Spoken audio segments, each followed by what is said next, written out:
For decades, the word mafia has conjured powerful images of shadowy figures in smoke-filled rooms, violent rituals bound by blood oaths, and an unshakable code of loyalty. It's a concept that has been intensely romanticized in Hollywood films and simultaneously demonized in newspaper headlines. Yet its true origins are far more complex, deeply and tragically intertwined with one of the largest waves of human migration in modern history. This is not merely a story about organized crime, it is a profound, often heartbreaking chapter in the American saga. It is the story of how desperation, systemic discrimination, and a frantic search for security in a hostile new world inadvertently forged a criminal empire. The narrative begins not in the bustling streets of New York or Chicago, but in the sun-scorched, impoverished lands of southern Italy, the Mezzogiorno asterisk. In the late 19th and early 20th centuries, America beckoned with a promise that seemed almost mythical.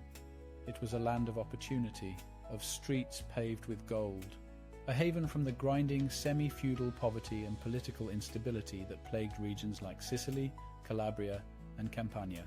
The unification of Italy in the mid-19th century had, paradoxically, worsened conditions for many in the south, who found themselves burdened by high taxes, conscription, and a government in Rome that seemed distant and indifferent to their plight.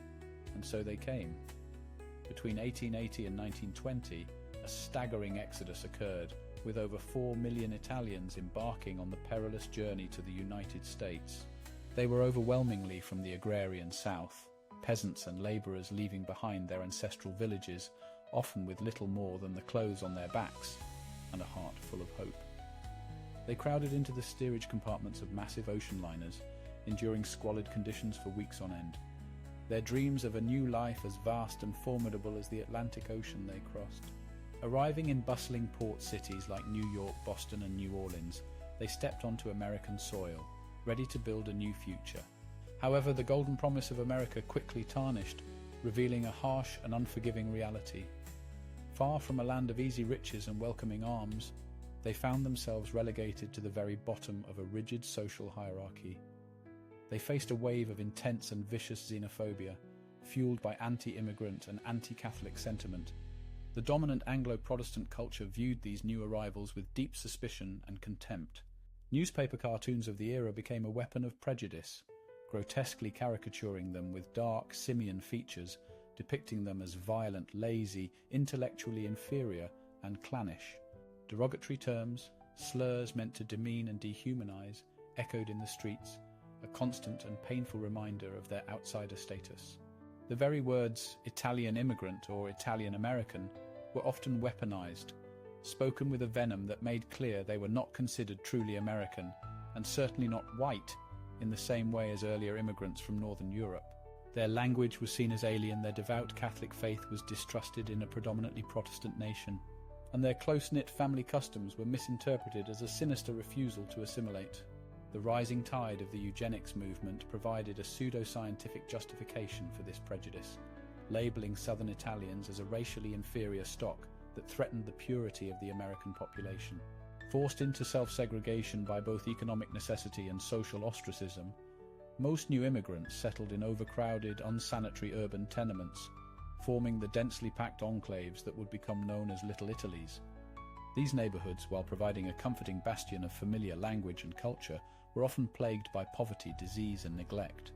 To survive, they took the most grueling and dangerous jobs available, becoming the manual labor that built modern America.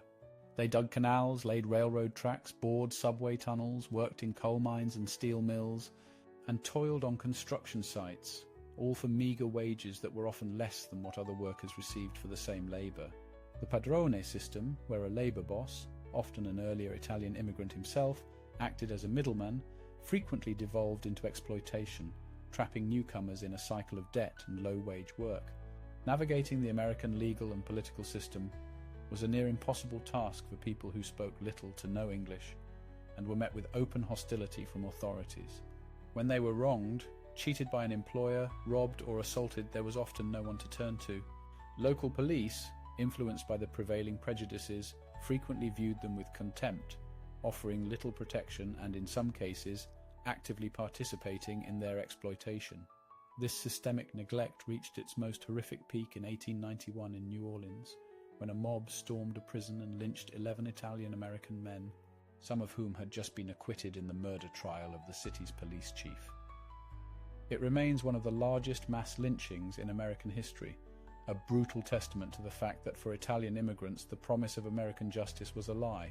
This profound vacuum of protection, this pervasive vulnerability, became the fertile ground for a terrifying and predatory phenomenon, the Black Hand, or Mano Nera.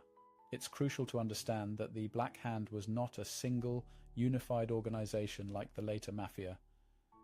It was a method, a crude and brutal system of extortion practiced by countless small-time criminals who preyed exclusively on their own community. An immigrant family that had scraped together a small business or a modest savings account would receive a chilling letter, often written in broken Italian. The notes would be marked with a crude drawing of a skull, a dagger, or a menacing black handprint, demanding a sum of money under threat of kidnapping, arson, or murder. The Black Hand thrived because of a deep, culturally ingrained mistrust of state power. Generations of experience with corrupt and oppressive foreign rulers in southern Italy had instilled a powerful code of conduct, omerta. While later romanticized as a criminal vow, omerta was, at its core, a societal response born of pure self-preservation. You did not talk to the authorities, you did not cooperate with the state. You handled problems within the community because the state was, at best, useless and at worst, the enemy. This sentiment was tragically reinforced in America. Why trust a police force that ridiculed you, or a justice system that could see you lynched? And so many victims of the Black Hand paid in silence, their fear compounded by their isolation. It was this potent cocktail of desperation, official neglect, and a culture of self-reliance that allowed the first rudimentary criminal networks to take root and flourish. They emerged as a perverse and violent answer to the community's needs. These early gangs began by offering protection, the very thing the Black Hand threatened to take away, but for a steep price. They positioned themselves as an alternative to the failed American justice system. They would resolve business disputes, retrieve stolen goods, and offer loans to those who couldn't get credit from a legitimate bank. In doing so, they became a shadow government, a provider of a twisted form of security and social services that legitimate society so pointedly denied them. These early families were parochial, their power confined to specific neighborhoods. They settled scores with knives and sawed-off shotguns in the streets, their conflicts largely ignored by the outside world. They were a festering sore on the Italian-American community, but a localized one. As their networks grew, so did their ambitions. And then, in 1920, the United States government handed them an unintentional gift of unimaginable value: prohibition. The passage of the 18th Amendment and the subsequent Volstead Act, which banned the manufacture, sale and transportation of alcoholic beverages, was a legislative act of monumental naivete.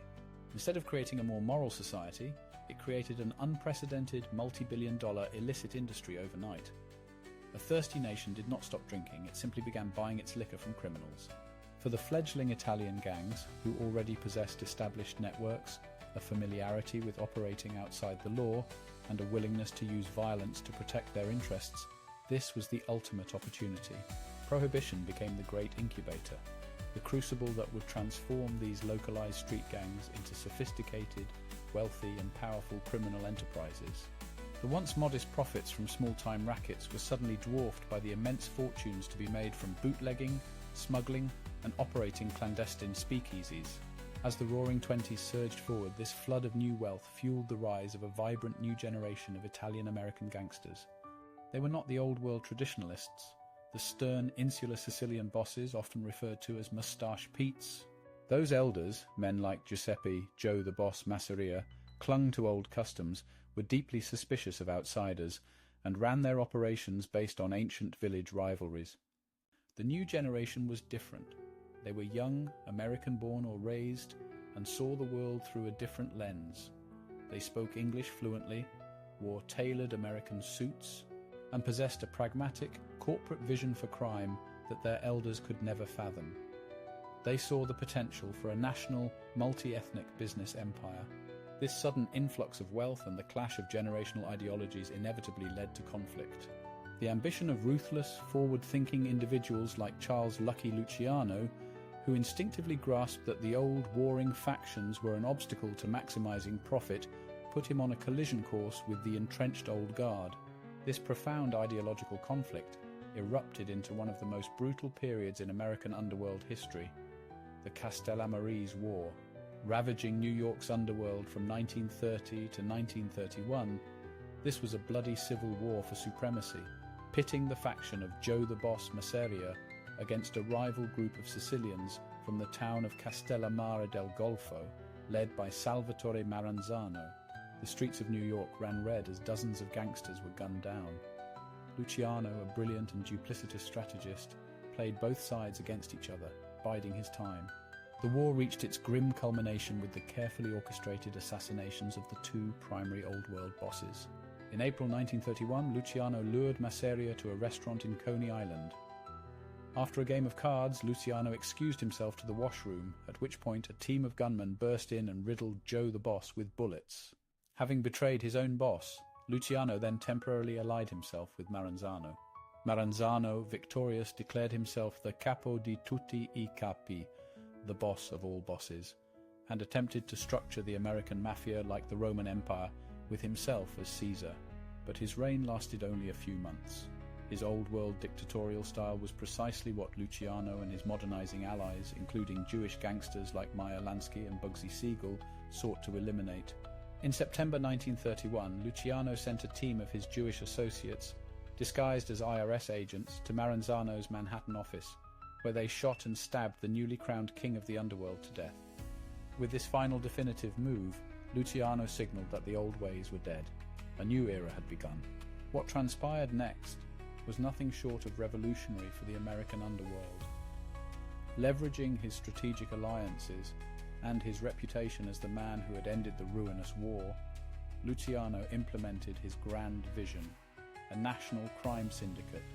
He abolished the title of Boss of all bosses and instead established the Commission, an overarching governing body designed to function like a corporate board of directors for crime. Its primary purpose was to arbitrate disputes between families, regulate territorial boundaries, and approve major ventures and assassinations, all to prevent the recurrence of self-destructive internal wars. This bold new paradigm wasn't just about curtailing violence, it was about rationalizing crime, treating it with the cold, calculated efficiency of a legitimate corporation. The commission initially consisted of the heads of New York's 5 families, the organizations led by Luciano, Galliano, Bonanno, Profaci and Mangano, along with representatives from other major syndicates like the Chicago outfit. It swiftly emerged as the supreme governing body of a vast criminal conglomerate, a national power structure that would dominate the American underworld for the next 50 years. With the repeal of Prohibition in 1933, many naively believed the gangster era would end. Instead, with the stability provided by the Commission, the Mafia simply diversified its portfolio. The immense capital earned from bootlegging was reinvested into a vast array of new and highly lucrative revenue streams. Widespread illegal gambling became a cornerstone, from the neighborhood numbers racket to high-stakes bookmaking and hidden casinos. Loan sharking or shylocking preyed on the desperate, offering quick cash at exorbitant interest rates, enforced by brutal violence. Perhaps most significantly, the Mafia moved aggressively into labor racketeering. By seizing control of unions in key industries like trucking, most famously the Teamsters, construction, and the waterfront longshoremen's unions, they gained immense power over entire sectors of the American economy. They could extort businesses with the threat of strikes, skim millions from union health and pension funds, and dictate who got hired for major public works projects. At the same time, they invested heavily in legitimate businesses, waste management, food distribution, garment manufacturing, and Las Vegas casinos, which served as perfect fronts for laundering their colossal illicit profits. This transformed notorious gangsters into outwardly respectable, albeit incredibly dangerous businessmen. The hierarchical family model, with a boss, an underboss, a consigliere, advisor, capos, captains, and soldiers, became solidified, a structure reinforced by the ever-present fear instilled by the Code of Omerta. The organization's power and influence reached its zenith from the 1940s through the 1960s. During this golden age, the Mafia acted as a shadow government in many American cities, its tentacles reaching into politics, law enforcement, and major industries. Its influence was so profound that during World War II, the US government allegedly entered into a secret pact known as Operation Underworld with the incarcerated Lucky Luciano and his associates to secure the New York docks from saboteurs and gather intelligence in Sicily ahead of the Allied invasion. Yet, this very apex of power contained the seeds of its own decline. While law enforcement was often outmaneuvered or corrupted, federal agencies slowly and methodically began to build their case. Public fascination with figures like Al Capone grew, but so did public awareness and fear. This was amplified by a series of high-profile congressional hearings, most notably the Kefauver Committee hearings in the early 1950s.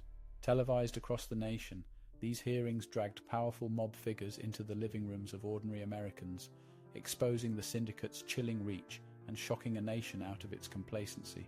Then, in 1963, a pivotal and unprecedented moment arrived. Joseph Valachi, a low-level soldier in the Genovese crime family, facing a life sentence for murder and fearing he was marked for death by his own boss, became the first made man to publicly break the code of omerta. Testifying before a US Senate committee, Valachi's revelations were a bombshell. He was the one who confirmed the organization's existence to the public, revealing its secret name, Cosa Nostra, or Our Thing. He laid bare its initiation rituals, its command structure, and its ruthless rules, giving the FBI and law enforcement a comprehensive playbook they had never possessed. Valachi's betrayal opened the floodgates, but the true death knell for the old Mafia was a piece of legislation passed in 1970, the Racketeer-Influenced and Corrupt Organizations, RICO Act. This was the weapon federal prosecutors had been dreaming of. Before RICO, they could only prosecute individuals for specific crimes, a murder here, an extortion there. RICO allowed them to target the entire criminal enterprise. Prosecutors could now link a pattern of crimes to a single conspiracy, enabling them to indict the entire hierarchy of a crime family, from the soldiers on the street to the boss in his mansion who gave the orders. The effect was devastating. Armed with RICO and a new generation of informants emboldened by witness protection programs, the federal government launched a relentless, systematic assault. This crusade culminated in a series of landmark trials in the mid-1980s, most famously the Mafia Commission trial. Spearheaded by a young, ambitious prosecutor named Rudolph Giuliani, this trial targeted the very heads of the New York Five families, the board of directors of the Mafia itself. The resulting convictions and long prison sentences effectively decapitated the leadership of several major families, shattering their national command structure. This relentless pressure from law enforcement, combined with critical internal weaknesses, accelerated the decline. A new generation of members, more attracted to the easy money of the drug trade, a business many old-school bosses forbade due to the heavy heat it brought from law enforcement, were less bound by the old-world traditions of honor and loyalty. They were more prone to addiction, internal squabbles, and when caught, more willing to cooperate with the government to save themselves. The image of the powerful, untouchable godfather began to fade, replaced by the reality of aging bosses dying in prison and a once mighty empire crumbling under its own weight. While the Mafia empire as it once existed has waned, its complex legacy remains deeply woven into the fabric of American history and popular culture. In reflecting on this story, it is absolutely crucial to remember a vital truth. The vast majority of Italian immigrants and their descendants were and are hard-working, law-abiding citizens. They built lives, families, and communities, contributed immeasurably to every field of American society, and often felt a deep sense of shame at the criminal stigma that was unjustly cast upon their entire heritage. The story of the Mafia is a dark chapter, but it is a small and sensationalized chapter within the much larger, richer, and overwhelmingly positive story of Italian immigration. Italian Americans have profoundly and beautifully shaped every aspect of American life. From A.P. Giannini, who founded Bank of America, and Enrico Fermi, a father of the atomic age, to the cultural icons of art, music, and film, and the leaders in science, politics, and business.